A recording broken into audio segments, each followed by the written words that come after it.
North America's natural gas edge. Long thought of as a transition fuel, recent developments have made natural gas a viable solution. Natural gas is an odorless, gaseous fossil fuel composed of various chemical compounds such as methane, CH4, as well as natural gas liquids known as NGLs, and non-hydrocarbon gases like carbon dioxide, nitrogen, and water vapor. It accounts for over 40% of the energy used in the United States and over 30% used in Canada.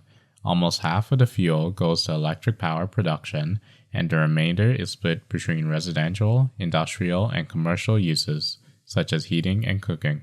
Natural gas can be found in underground geological formations, often alongside other fossil fuels like coal and oil.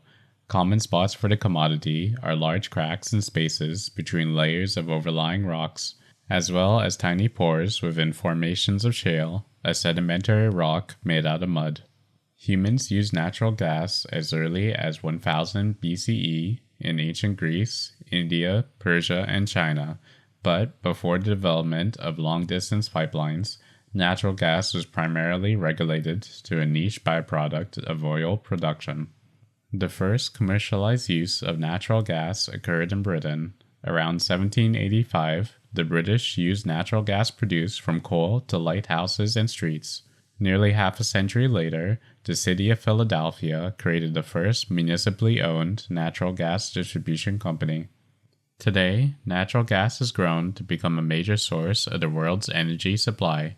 According to the IEA, the fuel accounts for about a quarter of global electricity generation. Gas is extracted at wells, processed in plants to remove contaminants, typically water vapor and non-hydrocarbon compounds, separated and liquefied, then transported to end users via pipeline. Upstream gas companies carry out exploration, drilling, and production of raw natural gas. Midstream companies operate the pipelines, processing plants, and storage facilities, in addition to producing natural gas liquid, NGL, and liquefied petroleum gas, LPG. Downstream companies are primarily utilities that transport and sell natural gas through transmission pipelines and retail outlets. Gas is sent to end users where it is consumed for heating, lighting, or industrial purposes. The world's largest gas field is the South Pars North Dome, shared between Qatar and Iran. It is estimated to have 51,000 cubic kilometers of natural gas and 50 billion barrels of natural gas condensates. The massive reserves have allowed Qatar to become the third largest exporter of natural gas and the second largest exporter of LNG, giving it an increased relevance geopolitically. Natural gas, which emits less carbon than other fossil fuels and is more reliable than most renewables, has mostly been considered as a useful transition energy to replace conventional sources that have a heavier carbon footprint. Coal to gas substitution is in fact a large opportunity. Coal is responsible for 43% of global emissions, and the material is used extensively in developing countries such as China and India as a convenient power source, mainly because of its cheap price. In the US, coal-fired power plants account for 20% of the country's electricity. Prioritizing natural gas in power generation is expected to reduce CO2 emissions between 5 to 8% in the US at a cost of $49 to $92 per ton of CO2. As well, natural gas can serve as a partner fuel for renewable energy sources.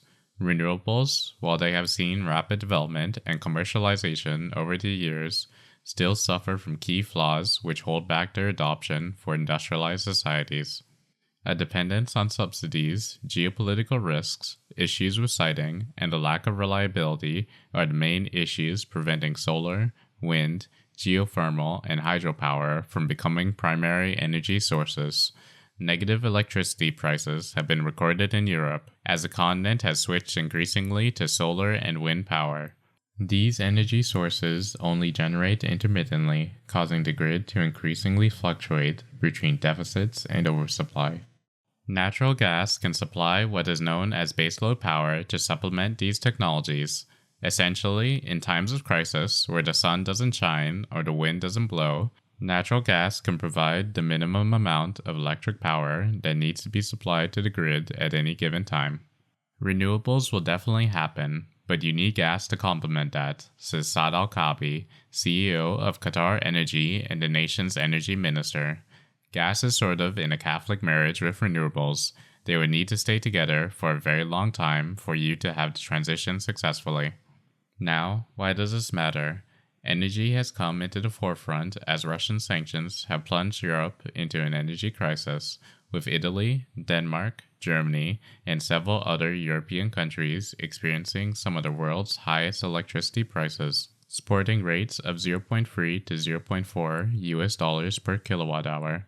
The USA, South Korea, Canada, China, and Russia all have electricity prices almost half as low as this, with electricity in China costing 0.075 US dollars per kilowatt hour, and in the USA, electricity costs 0.184 US dollars per kilowatt hour. The result is what commentators have called the deindustrialization of Europe. Confronted with high electricity and labor costs, Germany recorded the highest number of company insolvencies since 2009 and has seen a multi-year slump in foreign direct investment.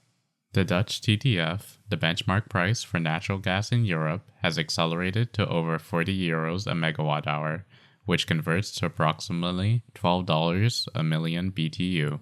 Henry Hub, the American gas price, currently trades between $2 to $4 a million BTU, creating a major arbitrage opportunity for oil and gas companies. North America has abundant gas resources, with more than 1,000 trillion cubic feet at cost economics of $2.80 a million BTU. The main sources of this gas are the Appalachian Basin, located in the northeastern U.S., the Permian Basin, on the border of western Texas and southern New Mexico, and the Western Canadian Sedimentary Basin, stretching from Manitoba in the east across Saskatchewan and Alberta into British Columbia. These geological formations are the linchpin of North America's cheap electricity costs. The Western Canadian Sedimentary Basin alone is 1.4 million square kilometers, larger than the entire country of Peru, and analysts at McKinsey estimate that the continent has enough reserves to cover more than 25 years of domestic demand, shielding it from international energy pressures. Natural gas will give the US, Canada, and Mexico geopolitical security, but the advantages don't stop there. Cheap electricity will drive Mexico's industrial boom, and America's reindustrialization can also capitalize on this. In part because of the race for AI, the next few years will see a substantial rise in the number and size of data centers. While average data centers consume 5 to 10 megawatts of power, it is not uncommon for hyperscale data centers, which are increasingly becoming the norm, to have power demands of 100 megawatts or more. While accounting for about 2 to 4% of electricity consumption in most advanced economies, in some U.S. states, data centers have already surpassed 10% of total electricity consumption. This number is only expected to increase as investment in AI and related industries continues to grow. Finally, as Europe and other American allies like Japan and South Korea shut themselves off from Russian oil and gas exports, they become increasingly fragile to changes in international energy markets. Liquefied natural gas, LNG, is the form the fuel takes when exported overseas. Natural gas is extracted from wells, then cooled down to about -260 degrees Fahrenheit, such that it is liquefied, converting it into LNG. LNG terminals are constructed that can load, unload, and heat the LNG back to its previous gaseous state. Countries with no energy reserves have come to rely on these supply chains to meet their energy demands, as most of these states have large industrial bases that consume plenty of power. This places their economic security in the hands of North American policymakers. Former U.S. President Joe Biden has attempted pauses on both LNG export permits as well as a ban on offshore drilling in federal waters. It is all but guaranteed the Trump administration reverses this course. The president has stated numerous times he wants to unleash American energy. For its part, Canada's oil and gas sector has also been neglected. Under the Trudeau administration, the country passed numerous regulations which constrain domestic production. Combined, Canada and the US produce about 30% of the world's natural gas and 25% of the world's oil. Any decrease in production would leave the world in a chronic deficit for energy and would have the most pronounced effects on American allies in Western Europe and East Asia. With the developments in global LNG, North America gains both geopolitical leverage and a chance to grow its share in energy exports. While permitting and regulation still hold back the industry, changes in public sentiment may provide a tailwind.